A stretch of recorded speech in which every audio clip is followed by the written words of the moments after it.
Hello everyone, this is Ken Kopp coming to you from Arizona, USA, and this session is being sponsored by CLC and Paragon Vision Sciences, and we certainly thank you for taking your time out to listen to this and chat about maximizing your Ortho-k treatment.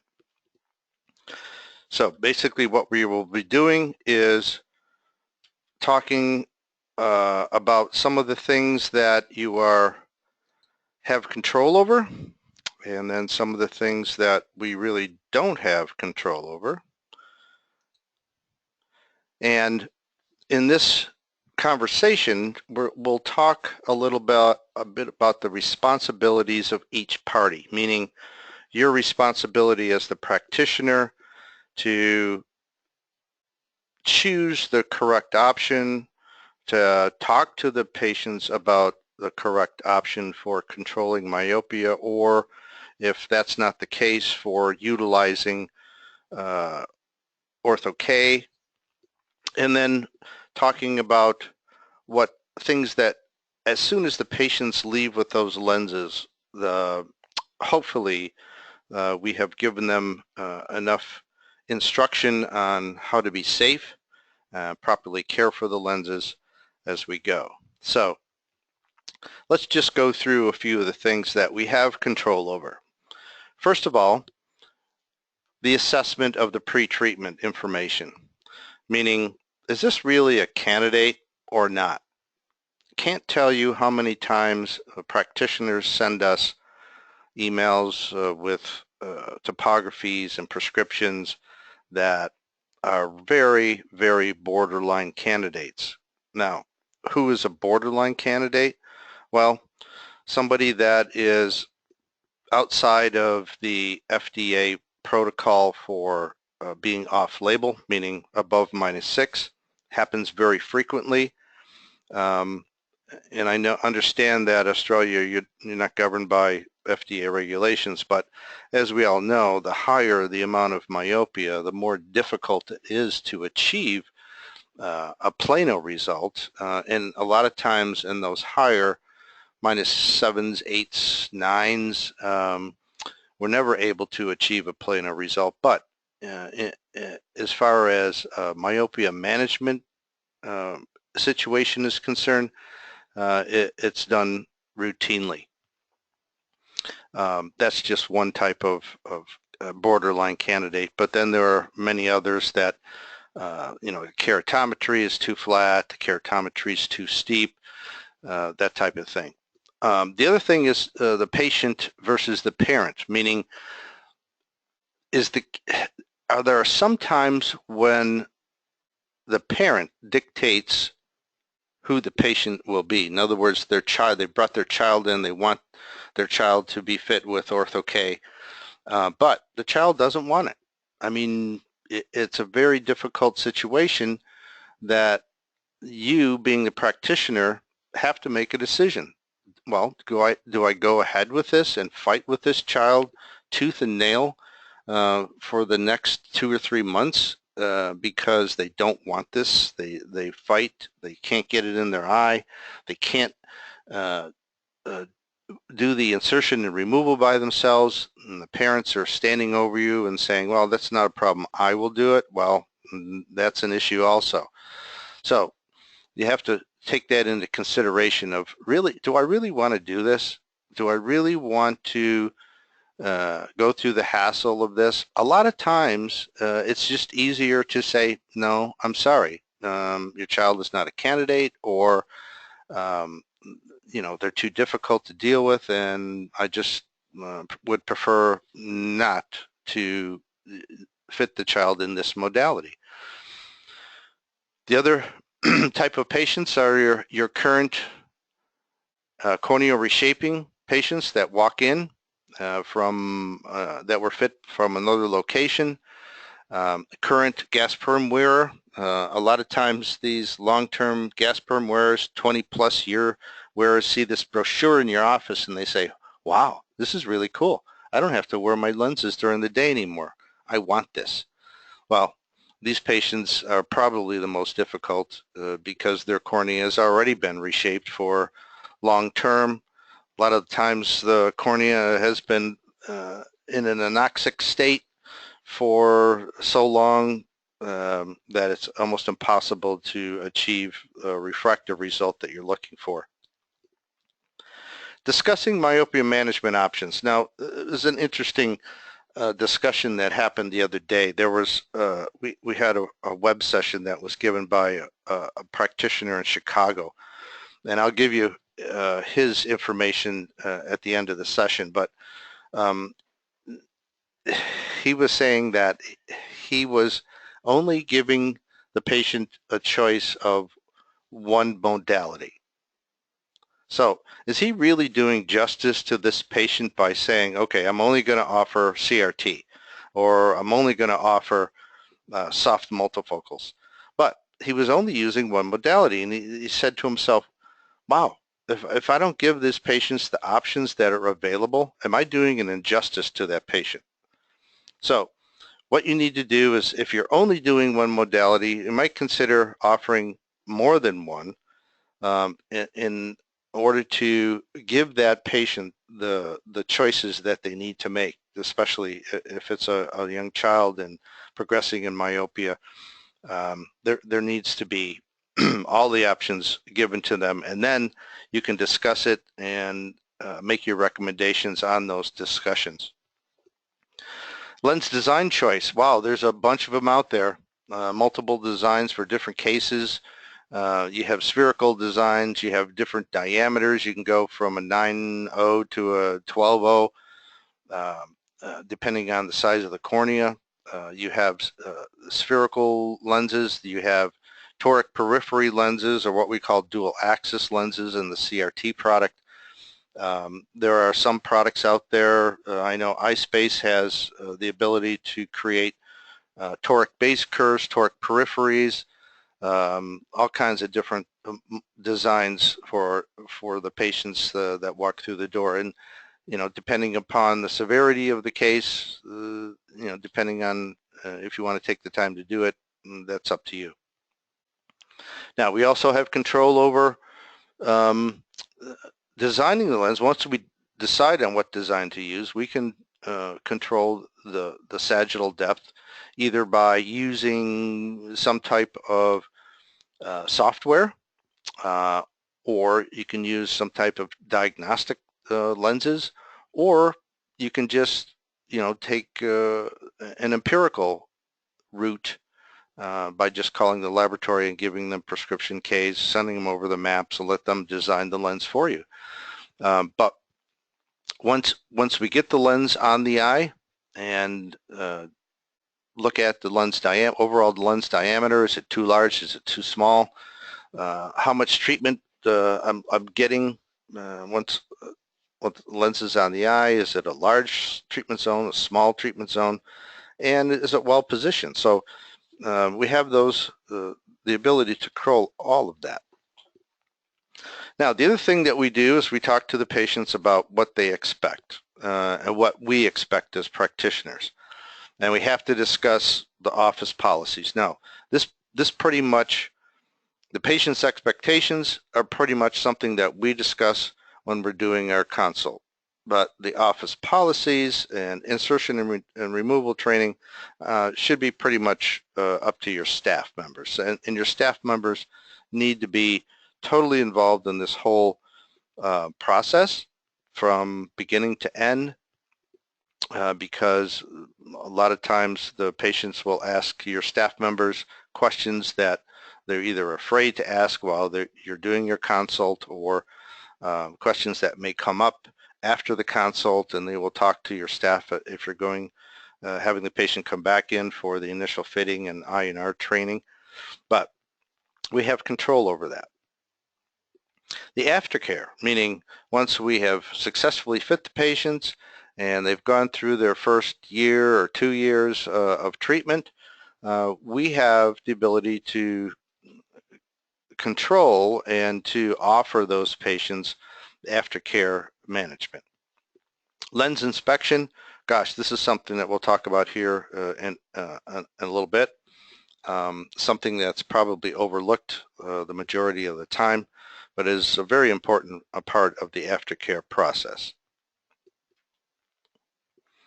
Okay, so those are the things that we pretty much have control over. If we have all of our ducks in a row as far as our service agreements, our charges, our fees, what ifs, lens breakage, lens loss, all of that things, all of that needs to be put in place before you consider doing this in a majority of the time in your practice. So let's just say that we have all that taken care of. All right, so now we talk about things that we don't have control over, and that, of course, is patient compliance. We can talk to them, we can teach them in the INR, proper cleaning and disinfection solutions, sleeping habits we have no control over. We can pretty much tell between children and adults as far as their sleeping habits are concerned. If we have a child that sleeps on one side of their head, and they put their head into the pillow, they come in and for a follow-up visit the next morning, and you can see the one lens is nasally decentered, whereas the fellow eye is perfectly centered. So then you start questioning what's going on. How to notice ask the parents how the patient sleeps at night, whatever.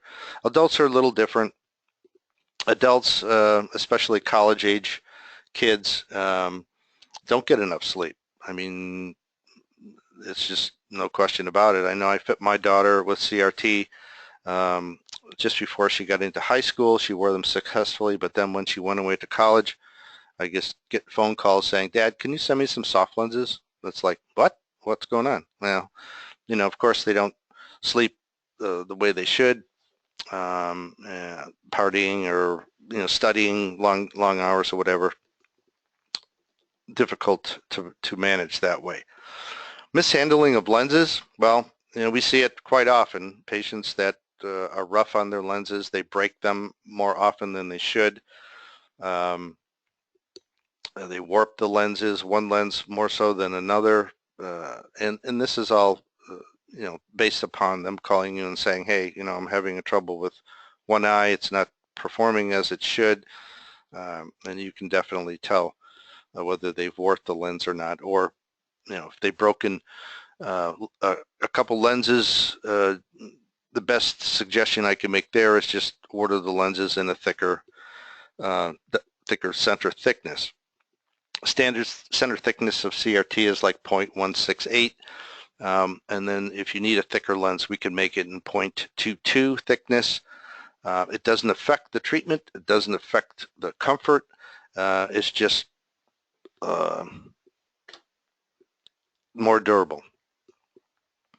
Tap water rinsing. Oh my gosh. We just had an incident here in the U.S. of a young 14-year-old female that went to camp, summer camp, went swimming in the ocean, a lake. It was a freshwater lake, and was an Ortho-k wearer. I haven't found out what lenses they were wearing yet, but she developed bilateral acanthamoeba and has lost her vision in both eyes. That she's in treatment currently, but man, what a sad, sad case.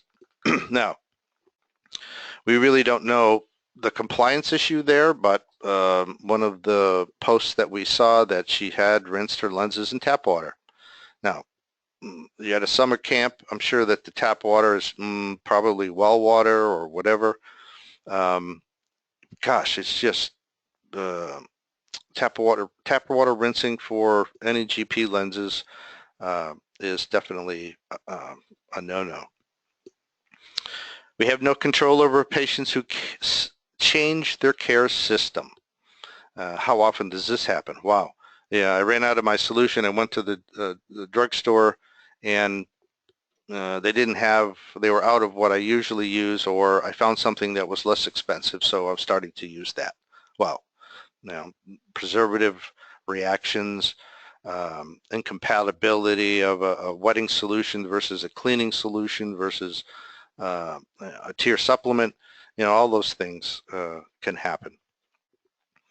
Altering of the wearing schedules. Wow, this happens way too often.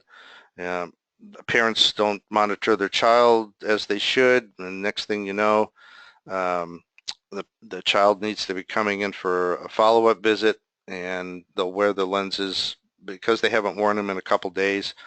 They'll wear the lenses the night before they come in, or they'll wear them all day the previous day because they think, well, the longer I wear it, the better my vision will be, and they come in and the visual acuity is a mess. So another thing that we really try to beat into their heads, that, as far as wearing schedules are concerned. Keeping follow-up appointments. Here's another issue that, rather than just going to the house and dragging them into the office, is sometimes more difficult than we would like. We've had patients that come into practitioners, they'll call up and they'll say, hey, so-and-so just came in for their follow-up 3 years late, and they can't see very well. Well, no wonder. Instilling in these patients' mind that they need to keep their follow-up appointments is huge, because it's on you. It's on us, the practitioners, to make sure that there's no issues with their vision, there's no issues with the lenses, and basically it should be in your service agreement, whether your initial service agreement or your aftercare agreement, that they sign that says, okay, yes, I will make sure that I keep my follow-up schedules, just to make sure that we're covered on that if something happens. We have no control over higher order aberrations, meaning this mostly happens with adults, but some children too. In other words, complaining of halos, flare and glare at night, and it's not a pupil size issue. If it is a pupil size issue, that's probably something we need to know up front. In other words, that should be one of our criterion going through if this patient is a candidate for Ortho-k. I can tell you that this is probably the least item that is checked off that candidate list when patients come in and say, am I a candidate? Hardly ever look at pupil size, but it is this, the same criterion as for refractive surgery. They're not going to do LASIK on a 6 millimeter normal illumination room pupil. But the halos and glare from higher order aberrations is something that we just really have little control over. We can try to get the best centered treatment, and the refraction is eliminated, but they still complain of these halos and glare. The other thing that we really have no control over is how soft that patient's epithelial tissue is. Sometimes we run into patients that their epithelium is very rigid, and they don't have no refractive change the first night. They have no refractive change the second night, or even 3 or 4 nights, and then all of a sudden, bang, it starts to move. On the opposite end of that spectrum, we have some patients that, when you're doing your consult, if you're putting lenses on during your consult period, patients will stain up then, and it's just like, whoa, all right, I'm going to have to take a really closer look at this. So again, something that we have no control over. All right, jumping into the candidacy issue of design. So when do I use a spherical versus a toric periphery design? Well, a few years back, the original recommendations that we were talking about is looking at your pre-treatment axial topography, the axial map topography.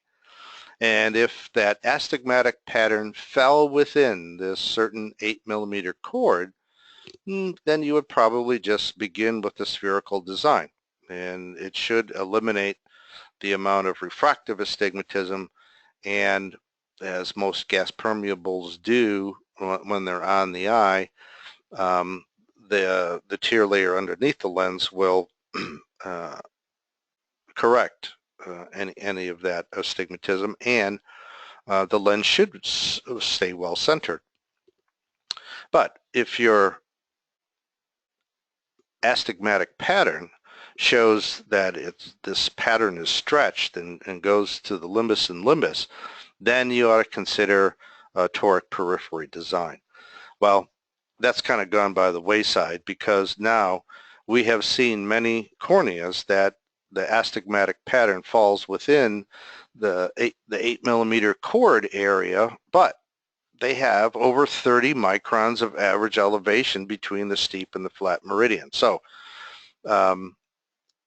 to be a little bit more focused on what design you should use, it's just our recommendation now is to just calculate the average elevation difference on each patient, so that you know that when you're starting out using a correct design. And as far as what the percentage of patients that are using spherical versus toric periphery or dual axis design, it's into the 30 percentile route right about at this point in time, because more and more new patients are actually doing better, because we're now looking at average elevation on everybody rather than just those that showed us a limbus to limbus astigmatic pattern on their pre-treatment maps. So calculating average elevation is not that difficult, and I'm going to show you how this is done using the Medbond topographer. All right, and at most standard Ortho-k designs, you're looking at a 6 millimeter treatment zone.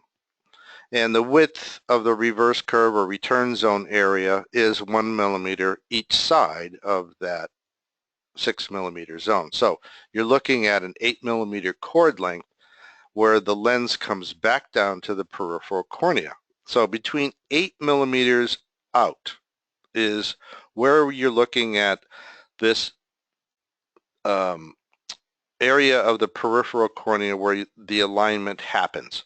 So that's where we're going to look at the average elevation between the flat and the steep meridian using an elevation map. So to calculate that elevation difference, what we're going to do is we're going to open the file and look at the elevation map. So as you can see here, we have the elevation map chosen on our option, and then we're going to click on the analysis, and then what comes up are this window, and then we're going to click on details. Once we click on details, this window opens up, and it has a difference of flat and steep meridian. And what we're going to do is look at this box, second box down, that says chord in millimeters. And what we're going to do is we're going to change that to 8.0 millimeter chord. And then what we do is we're going to click on the steep meridian first. And it's going to give points of data all along this chart. But what we're looking at is the weighted average column. And you can see here it says 1129.1 microns as weighted average in the steep meridian at 8 millimeters on this particular cornea. So once we have that number, then we do the same thing for the flat meridian. And now we're going to click on the flat meridian, still being at the 8 millimeter chord, and it tells us that the weighted average on the flat meridian is 1053.8 microns. So now we have the steep, now we have the flat. So all it is just basically is subtracting the steep meridian from the flat meridian, giving us a total of 75.3 average elevation difference between those two meridians. So now that we have that calculation, now we're going to order a dual axis or a lens with a toric periphery that has a 75 micron difference between the flat and the steep meridian. So this will enable that lens to mimic a standard design on a cornea that has less elevation difference. And in that, we're going to have a complete circle of alignment in all meridians, and the lens is going to be well centered. If you were to try the standard design on this particular cornea that has 75 microns of difference, the lens will decenter, and you won't have that good bullseye pattern. You will have good alignment in the flat meridian, but fluorescein will just leak on through in the steep meridian, and you'll never get a good result, refractive or centering. All right, so next thing we're going to talk about is central staining, or SPK. It's pretty common. Probably 35% of first-time Ortho-k wearers will show some kind of staining during the first week or so, especially for those patients that are in the higher RX zones, meaning over 4 diopters. Although, you know, I've seen it, and I'm sure you have too, where you've seen some general SPK on patients that have less prescriptions than that.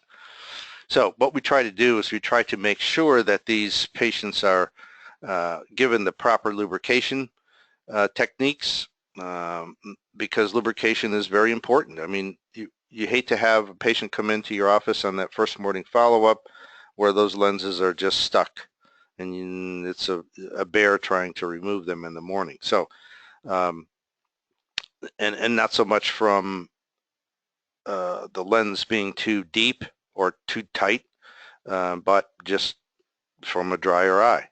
So I always like to give a tear supplement, non-preservative if possible, to make sure that the lens, they put it in the eye prior to lens insertion at night, and then again prior to lens removal in the morning, to make sure that those lenses are moving freely before they attempt to remove them. Sometimes staining can be caused from the preservatives in a care system. Boston Solutions, whatever it's Simplus or Advance, has a small amount of chlorhexidine as a preservative, and some patients will react to it. They'll either react soon, within the first week or two, or it takes a while for them to react to it. I mean, it's not that I don't start them with the Boston Solutions. It's just when I see an issue that starts to happen, then I'll move them to most likely a peroxide system, or to a product other than the Boston in a gas perm solution that doesn't have chlorhexidine in it. So changing a care system may help. The other thing that may help is to back off a little bit, meaning go to a lens that has a deeper sagittal value, so you're not putting so much pressure centrally until the staining subsides. And then once it does subside, try to go back down to the original the original SAG or the original lens that you first started them with to complete treatment. Sometimes that'll work fine. But whatever it is, if that staining is not gone away and it's not eliminated, I tell the patient, I'm sorry, your cornea is just too soft for an overnight rigid contact lens wear, and we'll talk about another alternative.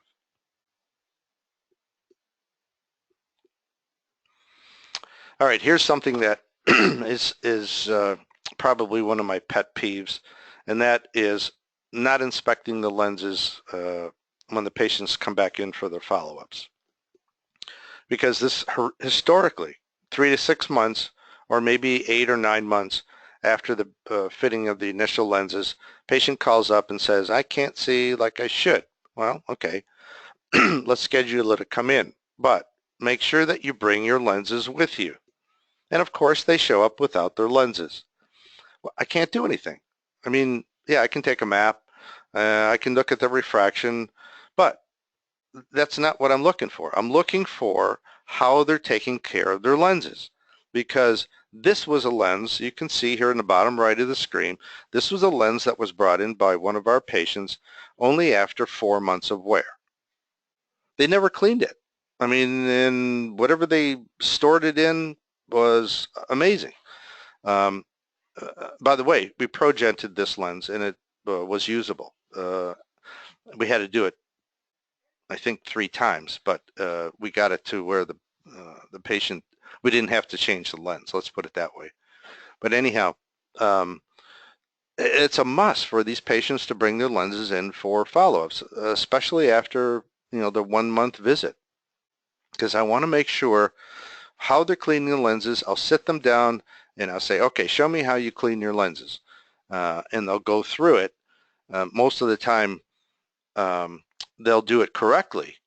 But I can tell by the deposits on the back surface of the lens or that they're not doing it correctly. Now, the other thing is about inspecting the lenses.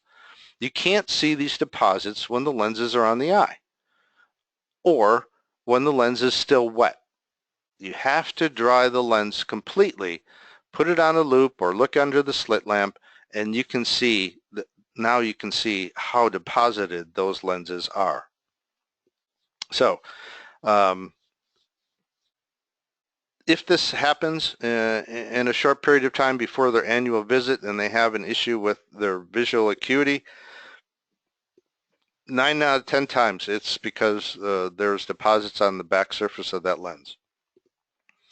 If they're using a peroxide system, I will give them a separate gas perm daily cleaner, because peroxide system is okay for disinfection, but it's not the best cleaning agent for gas perm lenses. And then if it's still an issue, what I'll do is have the patient use we call them Q-tips, but basically it's the plastic or the wooden stick with the little cotton ball at the end, and I'll have them use their daily cleaner to soak the cotton part of it and swab out the back surface where they can't get in there with their fingers to clean the base curve and the reverse curve areas, because that's usually where these deposits will rest and affect the treatment. Progent, wow, probably the best little helper we have for removing deposits on lenses. And by the way, as far as polishing these lenses are concerned, I would not suggest using any type of polishing tool on these because these lenses are made to the micron level. And if you even touch a sponge to the back surface, you will alter the parameters on that back surface. So it's best if you can't get the deposits off or the large big scratches on it or whatever, you're going to need to replace the lenses with fresh lenses. All right, this is happening more and more because of the transient personalities that we have, and that current corneal reshaping patient has now come into your area and calls up your office and says, I'm not seeing as well as I need to. Can I get in? Oh, sure, you come in. Now, there's 2 different rules of thumb here, or thoughts. One, if you kind of know what kind of lenses they're wearing, and one that you have no idea what kind of lenses they're wearing. They could have been fit in Afghanistan or China or Germany or whatever, and you have no issues. So we'll talk about those 2 issues. But here's a patient that came in. They had a diopter and a half of undercorrection. Lens have been off for 2 weeks. Look at those maps. I mean, come on. What am I going to do with that? We have no idea where this is going. And thank goodness that they have discontinued before they came in, because according to what I see here, they're going to have to continue for at least another 2, maybe 4 weeks until I get some normal keratometry readings. Now, thank goodness they don't have a lot of corneal astigmatism, but we don't know that after they've been out for another 2 or 3 weeks, whether 1 or 2 diopters of astigmatism are going to pop up. So, yeah, this is an issue that you have to be concerned about. So, let's talk about those 2 scenarios. So, unfortunately, if they're wearing a different design or an unknown design, well, okay, if we know what design they have, but we don't use that particular design, then unfortunately, there are no conversion charts that says, okay, if I have an emerald lens that is this sag, and I have a CRT lens, what is the comparable sag between those 2, and how can I move from one to the other? Well, this is where diagnostic lenses become an invaluable tool, because we now are able to get a close proximity using the diagnostic tool and observation that you have. So in this particular case, we know a couple of the current parameters. All right, we know the base curve radius, we know the power of the lens, and we know the overall diameter. So this puts us kind of in the ballpark of where we can go with our diagnostic set. So if we know the power, say for instance the power is a +1, all right, and we know that the base curve is an 8.6. Well, if CRT, we don't have a +1 power. So what we can do is we can get an equivalent that, because we're a +50 power, what we can do is go from an 8.6 base to what they were currently wearing to an 8.7, all right, which is a half diopter flatter, and here we have a +50 power. So an 8.6 and a +1 would be the equivalent of having an 8.7 with a +50 power. So there's our base curve. Now the rest is a total crapshoot in order to try to get the same. If it's the current lenses were a larger diameter, now we have to go to a 10.5 lens in the CRT. If we have a lens that maybe we used on another patient that was larger, because this lens is larger, we can put it on and evaluate it. But choose a trial lens with the common sag, in other words, the base curve and diameter. And choose a return zone or a reverse curve somewhere in the middle of the range. For CRT, we're probably talking about a 550 return zone and a 33 landing zone angle. Those two parameters are probably used the most often. So we'll take the base curve that's equivalent, we'll take a diameter that's as close as we can get, and then a return zone landing zone combination somewhere in the middle, put it on the eye, over refract. That'll tell us exactly what base curve we need. We evaluate the tear pattern and the lens position, and then we can make an alteration from there. And at least we're in the ballpark, and we can get them, follow them up as we go to and make any adjustments if necessary. Now, this is the toughie, where we have no idea what they're wearing. This is almost as similar as fitting a post-Ortho-k or LASIK patient, because we're dealing with an oblate cornea. So again, this is where diagnostics come and become invaluable. So we have some essence of keratometry, meaning the current patients don't want to discontinue, because those are the choices you have. You say, okay, you can discontinue until your cornea becomes stable, and then we refit you. Well, majority of the times they're going to say, no, I don't have any glasses, and I haven't had glasses for years, and I wish not to go to that expense. Well, then that's your decision as a practitioner if you want to say, all right, well, we'll give it a shot with what we have, or not. Again, that's up to you. So if you're going to be using diagnostics, you can take their their current topography, and you choose a base curve that is equal to that current flat K. And then again, choosing a common sag,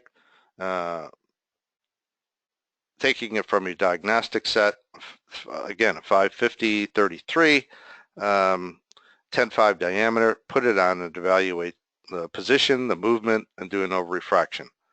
So that over-refraction with the lens on will now tell us what the base curve is to achieve a planar result. So in other words, if you choose a base curve that's with their flat K, that aligns with their flat K, and with the lens on, they're a -2, well, I need to know I need to flatten that lens 4/10 in order to achieve a planar result. We'll look at the sag of the diagnostic lens to look for the good bullseye pattern and a good centering position. We may have to increase or decrease the sag for malpositioning, whether it's be lateral or superior, inferior, or go to a larger diameter if the lens looks small in the eye, or large on the eye, that way. But in any event, that's where diagnostic lenses become invaluable to you for these types of walk-in patients that are currently in cornea reshaping products. But the other thing is, no guarantees. I'll do the best I can, but the thing of it is, make sure that you charge them accordingly, because these are not easily done.